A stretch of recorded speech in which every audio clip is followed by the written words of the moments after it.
शेर और लोमड़ी की कहानी। एक समय की बात है। एक घने और हरे भरे जंगल में एक शक्तिशाली शेर और एक चतुर लोमड़ी रहते थे। उनके बीच बहुत ही गहरी दोस्ती थी, जो जंगल के सारे जानवरों के लिए आदर्श थी। उस घने जंगल में सभी जानवर शेर को अपना राजा मानते थे। उसकी दहाड़ बहुत दूर दूर तक सुनाई देती थी और जो भी सुनता डर से कांप उठता था। शेर बहुत ही शक्तिशाली, बलवान और स्वाभिमानी होने के साथ साथ बुद्धिमान और दयालु भी था।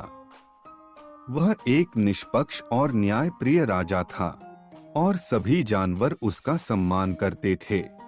दूसरी तरफ लोमड़ी भी तेज और चतुर थी। वह अपनी समझदारी से किसी भी समस्या को सुलझा लेती थी। लोमड़ी की इन्हीं सब खूबियों की वजह से वह शेर की एक अच्छी और महत्वपूर्ण सलाहकार थी और दोनों में गहरी दोस्ती थी। एक सुहावने और खिली खिली धूप वाले दिन शेर और लोमड़ी जंगल में घूम रहे थे। तभी उन्होंने कुछ जानवरों को झगड़ते देखा। तुमने जानबूझकर हमारी मांद को तोड़ा है। अब हम कहाँ रहेंगे?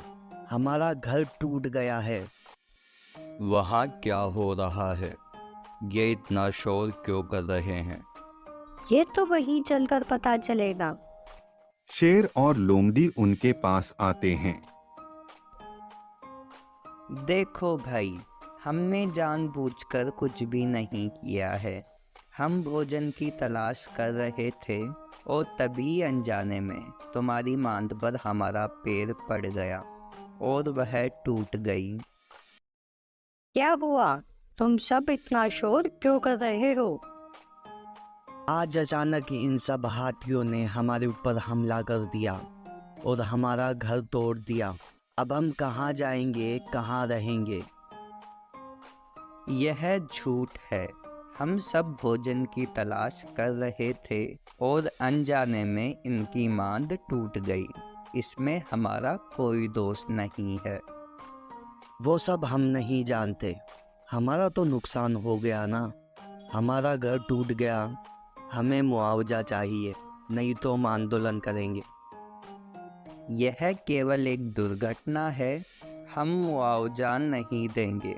शेर और लोमड़ी समझ गए कि अगर वो इस समस्या का समाधान नहीं निकालेंगे तो यह लड़ाई और भी बढ़ सकती है, जिसका परिणाम जंगल के लिए अच्छा नहीं होगा।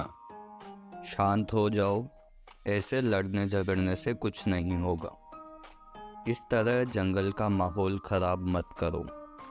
महाराज, अब आप ही बताइए हम क्या करें। आप इस जंगल के राजा हैं। अब आप ही हमें न्याय दिला सकते हो। दोनों पक्षों की समस्या सुनने के बाद लोमड़ी ने अपनी तेज बुद्धि और चतुर स्वभाव के साथ इस समस्या के समाधान के लिए एक प्रस्ताव पेश किया। महाराज, मेरे पास एक सुझाव है, जिससे इन भेड़ियों की मदद भी हो जाएगी और हाथियों के समूह की भी। क्या सुझाव है तुम्हारा?